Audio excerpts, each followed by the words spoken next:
नमस्कार। हमने कल पढ़ा था हिमालय के ऊपर बैठे हुए पुरुष के शारीरिक सौंदर्य का वर्णन पढ़ा था। उसी श्रृंखला में हम उसका आगे का पद हम लोग पढ़ रहे हैं। चिंता कातर वदन हो रहा पौरुष जिसमें ओत प्रोत, उधर उपेक्षा मय यौवन का बहता भीतर मधुमय स्रोत। बंधी महावट से नौका थी सूखे में अब पड़ी रही, उतर चला था वह जल प्लावन और निकलने लगी मही। निकल रही थी मर्म वेदना करुणा विकल कहानी सी, वहां अकेली प्रकृति सुन रही हस्ती सी पहचानी सी।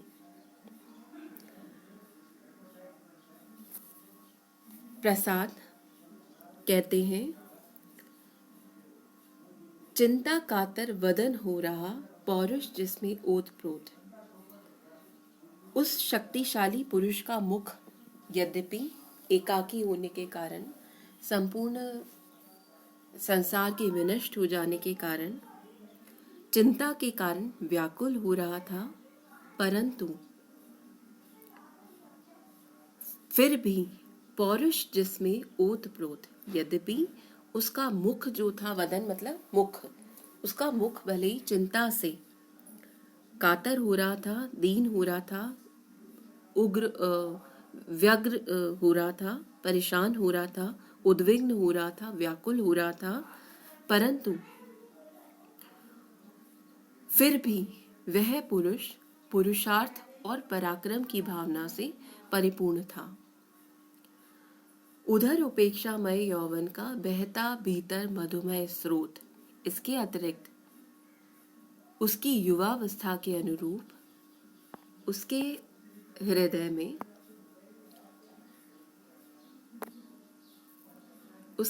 में यौवन के मधुर भावों का प्रवाह निरंतर प्रवाहित हो रहा था। जिस अवस्था या जिस उम्र में मनुष्य जीवित होता है, उसी उम्र के अनुरूप उसके हृदय में भाव होते हैं, परिस्थिति चाहे जैसी भी प्रकार की क्यों न हो। तो यद्यपि क्योंकि वह युवक था, वो जो मनुष्य था, पुरुष था, क्योंकि वह युवक था, उसी के अनुरूप उसके हृदय में जिस प्रकार उसका शरीर स्वस्थ, उसकी मांसपेशियां दृढ़ थीं, शरीर में रक्त का प्रवाह तीव्र था, उसी के अनुरूप उसके हृदय में भी कोमल और मधुर भावों का प्रवाह प्रवाहित हो रहा था। फिर भी वह अपनी जाति के विनाश के कारण इतना व्यथित था कि जिसके कारण उसके भीतर जो युवावस्था के परिणाम स्वरूप मधुमय स्रोत बहना चाहिए था या जो बह रहा था, वो इस वक्त उपेक्षित पड़ा था। वह अपनी इस मधुर और प्रिय भावनाओं की ओर ध्यान नहीं दे पा रहा था। बंधी महावट से नौका थी सूखे में अब पड़ी रही। उस पुरुष की जीवन रूपी जो नौका थी, वो विशाल वृक्ष से बंधी हुई थी। पहले उसके समीप सर्वत्र जल ही जल था, लेकिन अब उसका शरीर रूपी, उसकी जीवन रूपी नौका ऐसी थी जो जल से विहीन थी, जहां अब जल की स्थिति नहीं थी, पानी नहीं था। और वो नौका ऐसे स्थान पर बंधी थी जहां जल की बाढ़ उतरने लगी थी और पृथ्वी अब निकल आई थी, जिससे वह नाव जो थी, नाव रूपी जो उसका जीवन था, वह अब सूखी भूमि में पड़ा हुआ था। बंधी महावट से नौका थी सूखे में अब पड़ी रही, उतर चला था वह जल प्लावन और निकलने लगी मही। ठीक है।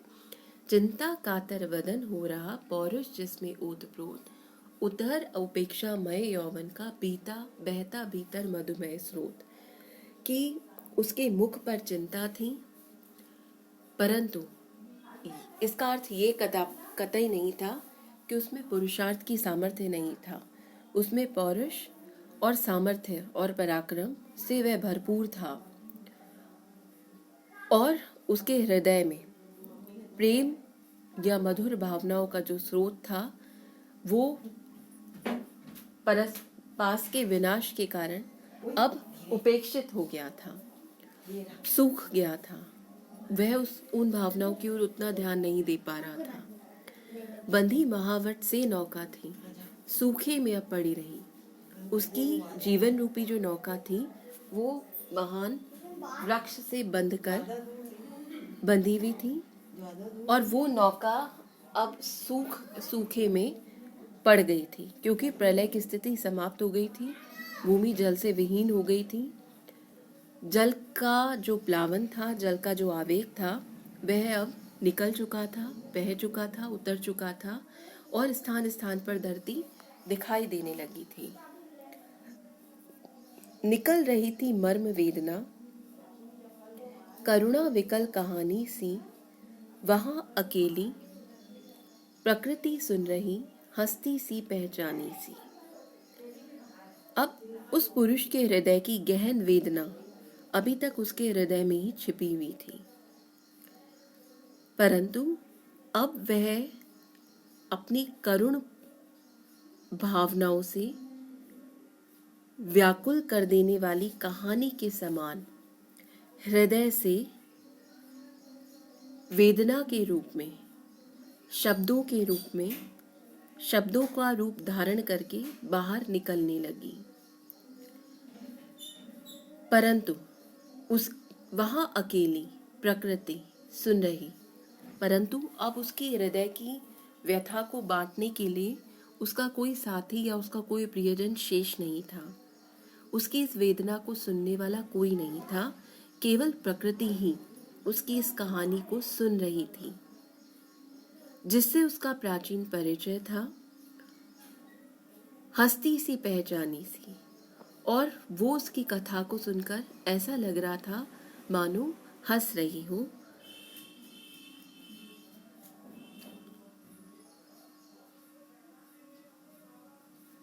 कवि यहाँ पर कह रहे हैं कि मनु की जो मर्म वेदना है और जो करुणा की विकल कहानी है, वो मूलतः वैभव संपन्न देव जाति के विनाश की कथा है, जिसकी विनाश की कथा को सुनकर, सोचकर, स्मृति में लाकर मनु अत्यंत दुखी हो रहा है।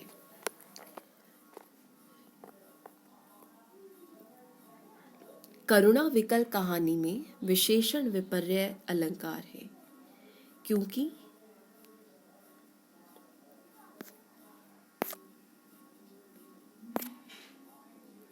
कहानी में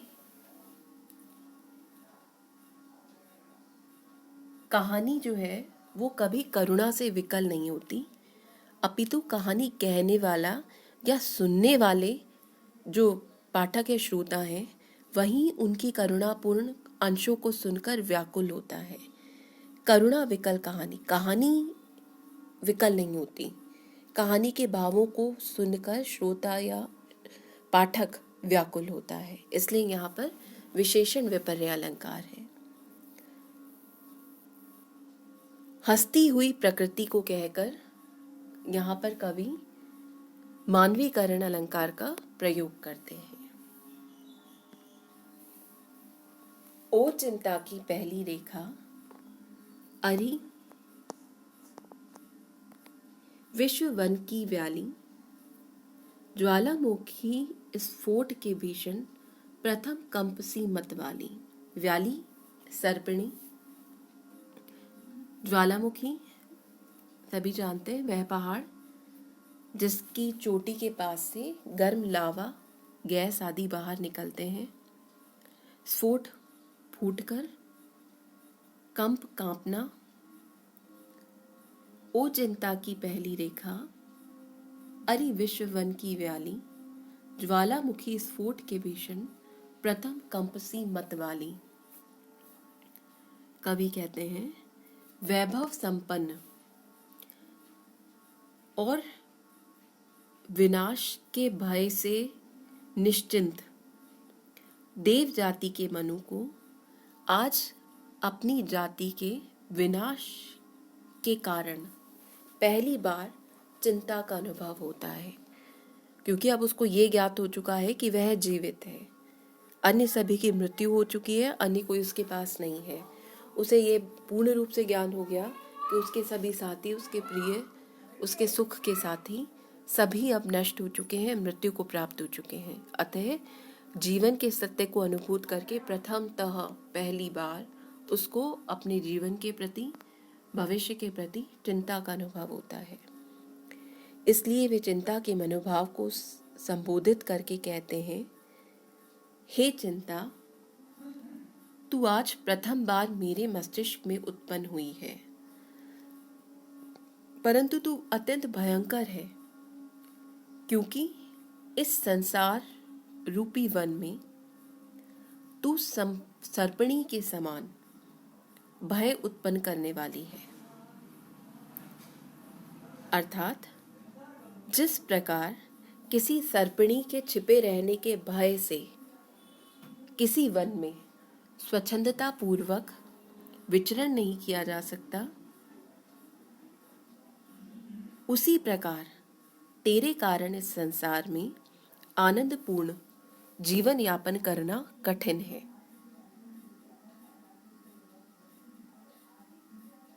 ज्वालामुखी स्फोट के भीषण प्रथम कंप सीमत वाली, साथ ही तू अत्यंत उन्मत्त है और अपनी उन्मत्तता से लोगों के हृदय में ऐसा कंपन तूने उत्पन्न कर दिया है या ऐसा उत्पन्न कर देती है जैसे ज्वालामुखी पर्वत के प्रथम भयंकर विस्फोट के समय धरातल पर होता है, जिसे लोग भूकंप कहते हैं। कवि ने बड़ा मनोवैज्ञानिक वर्णन चिंता नामक भाव का किया है। चिंता के उत्पन्न होते ही मनुष्य जीवन में भय, हलचल, कंपन की उत्पत्ति हो जाती है। पहली रेखा और प्रथम कंपन प्रथम कंप शब्द के साथ उन्होंने उस वैभव की ओर भी ध्यान आकृष्ट कराया है, जिससे ये ज्ञात होता है कि मनु ने, देव जाति के पुरुष मनु ने कभी भी उससे पूर्व जीवन में दुख या चिंता का अनुभव नहीं किया था। उसने पहली बार चिंता नामक मनोभाव का अनुभव किया है। विश्व वन की व्याली में रूपक अलंकार है।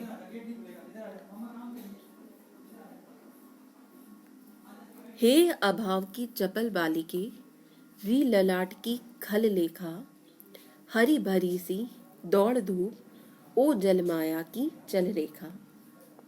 आगे वो कहते हैं, हे चिंता, ये महत्वपूर्ण पद है परीक्षा में व्याख्या की दृष्टि से। अनेक बार ये प्रश्न पत्रों में पिछले सालों के में पूछा जाता रहा है ये पद। वो कहते हैं, अरे चिंता, तू तो वास्तव में अभाव की चंचल पुत्री है, क्योंकि तू सदैव अभाव के ही कारण उत्पन्न होती है। अरे तू मानव के भाग्य की, हे अभाव की चपल बालिके, री ललाट की खल लेखा, हरी भरी सी दौड़ धूप, ओ जल माया की चल रेखा। वो कहते हैं कि हे चिंता, तू अभाव की चंचल पुत्री है, क्योंकि तू सदैव अभाव के कारण ही उत्पन्न होती है। अरे तू तो मानव के भाग्य की दुष्ट रेखा है, क्योंकि तेरे उदय होते ही मानव को बुरे अक्षरों में लिखे हुए अपने दुर्भाग्य की सूचना मिल जाती है। हरी भरी सी दौड़ धूप, ओ जल माया की चल रेखा। तू तो किंचित आशा से भरी हुई दौड़ धूप है, क्योंकि तेरे उत्पन्न होते ही मनुष्य आशा और निराशा के बीच भटकता हुआ प्रयत्न करता रहता है। किंचित आशा से भरी हुई दौड़ धूप है। जब हम निराश होते हैं तब हम दौड़ नहीं पाते हैं किसी लक्ष्य की प्राप्ति के लिए। जब हमें किसी प्रकार की आशा होती है जीवन में, तभी हम गतिमान होते हैं और इसी लक्ष्य विशेष को प्राप्त करने के लिए दौड़ते रहते हैं। तो चिंता वास्तव में आशा से भरी हुई दौड़ धूप है, क्योंकि तेरे उत्पन्न होते ही मनुष्य आशा और निराशा के बीच में भटकता हुआ प्रयत्न करता रहता है। अरि तू मृग मरीचिका के जल की मिथ्या लहर के समान है, क्योंकि जिस तरह मरु प्रदेश में जल की इच्छा से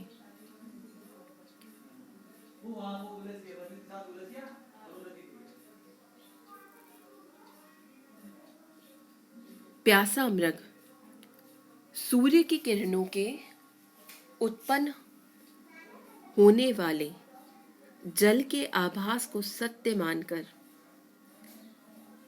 भटकता रहता है पानी की आशा में, उसी प्रकार मनुष्य चिंता में फंसकर भटकता रहता है। हे अभाव की चपल बालिके, री ललाट की खल लेखा, हरी भरी सी दौड़ धूप ओ जल माया की चल रेखा। कि जिस प्रकार जल की माया सूर्य की किरणों से जिस प्रकार जल का आभास मृग को तृष्णा के रूप में दिखाई देता है, उसी प्रकार मनुष्य भी संसार में विभिन्न लक्ष्यों की प्राप्ति की आशा में दौड़ता रहता है, भटकता रहता है। संसार में 3 प्रकार की दौड़ धूप होती है: सूखी दौड़ धूप, हरी भरी दौड़ धूप और हरी भरी सी दौड़ धूप। सूखी दौड़ धूप से अभिप्राय ऐसी दौड़ धूप से है जो निष्फल होती है, जहाँ किसी प्रकार के लक्ष्य की प्राप्ति नहीं होती। हरी भरी दौड़ धूप से अभिप्राय है जहाँ सफलता की प्राप्ति होती है। हरी भरी सी दौड़ धूप वह है जहाँ मनुष्य आशा और निराशा के बीच में दौड़ता तो रहता है, परंतु सफलता को प्राप्त नहीं करता। यहाँ कवि ने तीसरी प्रकार की दौड़ धूप बताया है, जिसमें मनुष्य सिर्फ दौड़ता रहता है, उसे किसी लक्ष्य की प्राप्ति नहीं होती है।